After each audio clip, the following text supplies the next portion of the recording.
Hey, what is going on YouTube? East Tactics here. So I thought I'd do a more thorough testing of the drop factor with the shock setups now with this this crazy setup that I'm running with 2 shock springs on each of the 4 shocks. I never really did an official drop test after I went in and added heavier shock fluid to all 4 shocks. So I thought it would be a good idea to go in and I set my camera up on 60 frames per second, see if we can't slow this down and get a really close view of what's happening, you know, determining whether or not the front end is hitting the ground first or the rear. Again, I've officially gone in and I've added shock fluid to all 4 of my shocks. I mixed the 80 weight stock CST, 1000 CST shock fluid with 20K differential fluid, or 20,000 CST. About 10 or 15% of the mixture is the 20K diff fluid. So my guess is I'm probably running at about 2000 CST or so on all 4 of the shocks when it comes to the oil in there. I've also did a couple of tweaks to the pistons. As many of you may or may not be aware, Arrma sends you guys a little baggie of pistons that range from size 1.4 with 8 holes all the way to 1.2 with 8 holes. The 1.2 are slightly smaller holes, and the 1.4 are again slightly larger, where 1.3 is in the middle. The difference is pretty negligible as far as the size of the holes, but it makes a difference in how quickly the fluid flows through those pistons.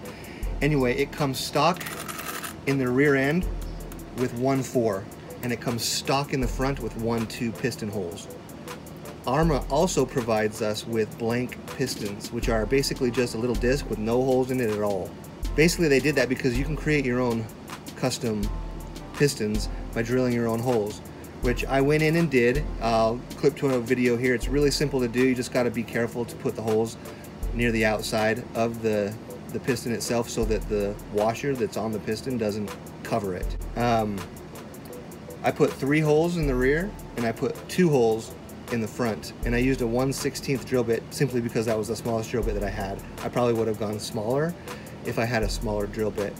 So 1/16 is basically pretty close. It's slightly larger than the 1.4 hole that's in the rear, but again, there's 8 holes on each piston. I went down to 3 and 2 in the front. Okay, enough waffling. I'm gonna go ahead and drop this. My first drop on this is gonna be from 20 inches, and we'll see what happens. You may or may not be able to see the ruler that I have back here, and it's probably cutting off a certain height, so I'll just make sure I relay to you what I'm dropping it from. First drop, 20 inches.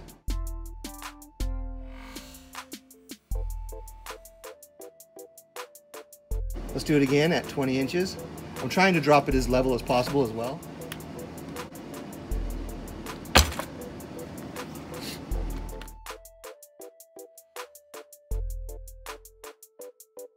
So I feel like these small drops from the 20-inch height where she doesn't bottom out are the most informational.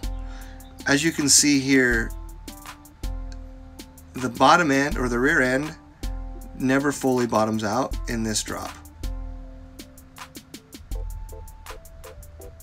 Front end gets a little bit lower right there, and that means that my front end is in need of a little bit thicker fluid, in my opinion, based on that right there. The other thing that's interesting is you'll notice that even though the front end is lower here, the front end now is rebounding faster. See, now the front end just popped up. So the front end not only is bottoming out easier, but it's also rebounding faster, which are both telltale signs that the front end isn't quite tamed, or, you know, for lack of a better word. I need to add thicker diff fluid to not only stiffen up the front end just a little bit more, but also prevent it from rebounding faster than the rear end. So I thought that would be important to point out. Okay, it didn't bottom out, so we're gonna go up a little bit to 25 inches.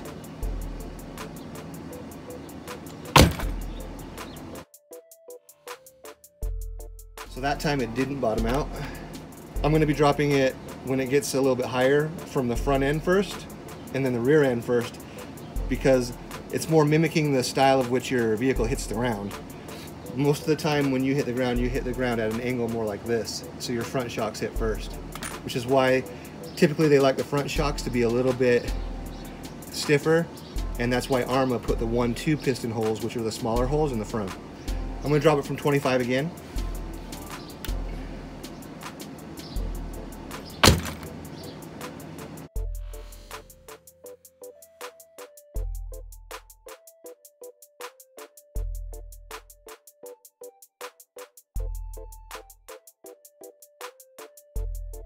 All right, I'm gonna jump it up to 30 inches.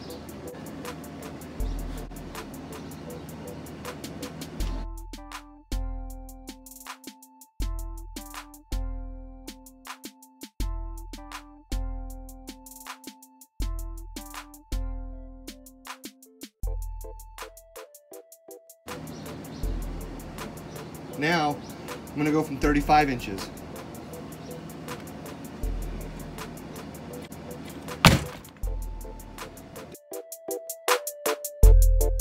Definitely hitting the ground at 35 inches, pretty hard.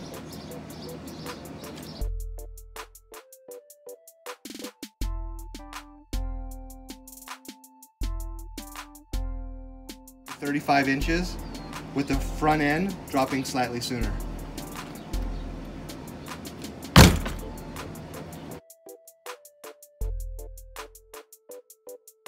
"35 inches now with the rear end slightly sooner.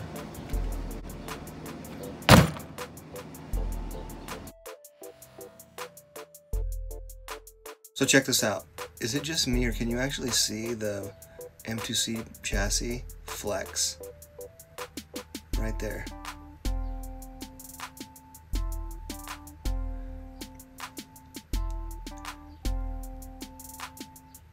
Which is very interesting. So the M2C chassis, you know, isn't a rigid construct. It has amazing ability to basically take a bend but then go back to its original form, it looks like. But to me, it looks like right there the M2C chassis is actually taking a little bit of flex, which is interesting. Anyway, on this drop I notice the rear end bottoms out completely right there, and then the front end bottoms out completely right there. So from that height, basically both are bottoming out. Interesting. All right, hopefully I've dropped this pretty well center. You're not getting too much vibration with the camera.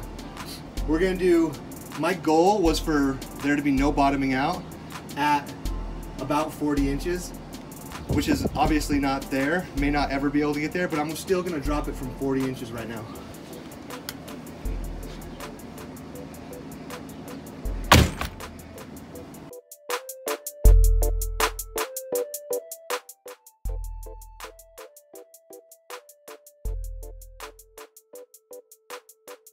I'm gonna drop it from 40 inches with the front end slightly higher.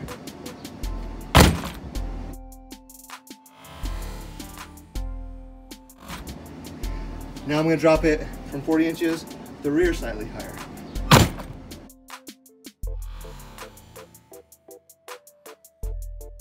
So what's interesting is when you take a look at this, it looks to me from 40 inches like the rear isn't completely bottoming out. Right there's the lowest it goes, which is still about 2 or 3 centimeters away from bottoming out before the front end relieves it from its downward crunch, if you will, and then takes the front end bottoms out completely immediately, and then it goes and bounces up.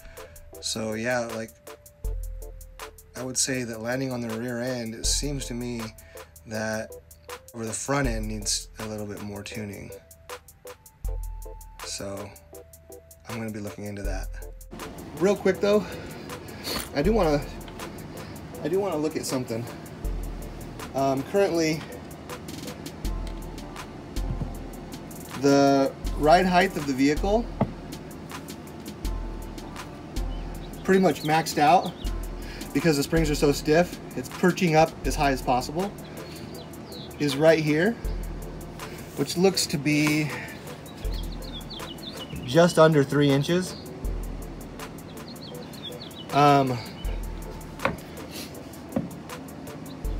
Just for fun, I do have my buddy's Outcast.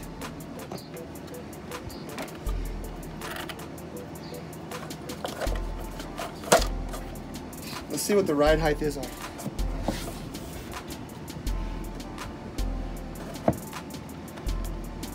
This does have a slightly higher ride height. Now, since we have it here, let's drop it. This setup right here only has 1 spring. It's a classic stock. It probably has 80 weight stock shock fluid in all 4 shocks. So it's pretty much the standard setup.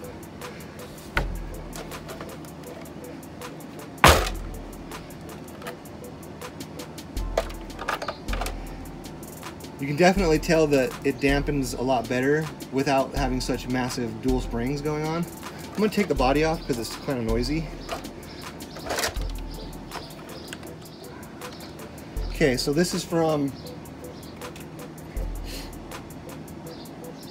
20 inches.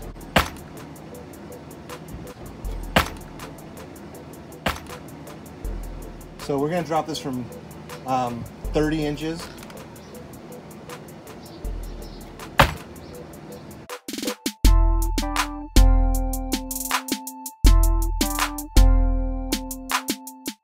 Smooth as butter, no bottoming out. And again, that's with just single spring, or that's with the single spring setup, the stock setup, stock weight. But this vehicle is so light, these shocks just dominate it. So with single springs, these shocks are way more than enough. And the stock setup is pretty much perfect. I mean, this thing really doesn't need any modifications. Also, keep in mind though, guys, I don't have the batteries in the vehicle, so that's a major contributing factor. In fact, I should probably redo this with the batteries in it. Anyway, guys, that's a wrap on this video. Ultimately, what I was wanting to show was the current situation with the shocks set up as I have them. Obviously, I'm running the dual springs on all 4 shocks, which is a bit of a crazy experiment. But I've also gone in and done phase 1 of adding thicker fluid. Mixing those 2 different fluids together to create probably about a 2000 CST level. However, after kind of doing this experiment and also taking the vehicle back to a grass field, I realized that I want to definitely thicken up the oil, and so I've ordered some heavier oil from Beach Hobbies, and we'll be installing that here in the next video, and that should create the next step or the next level of cushion that I'm hoping for to tame these shocks. Anyway, guys, thanks for watching my content. East Tactics out.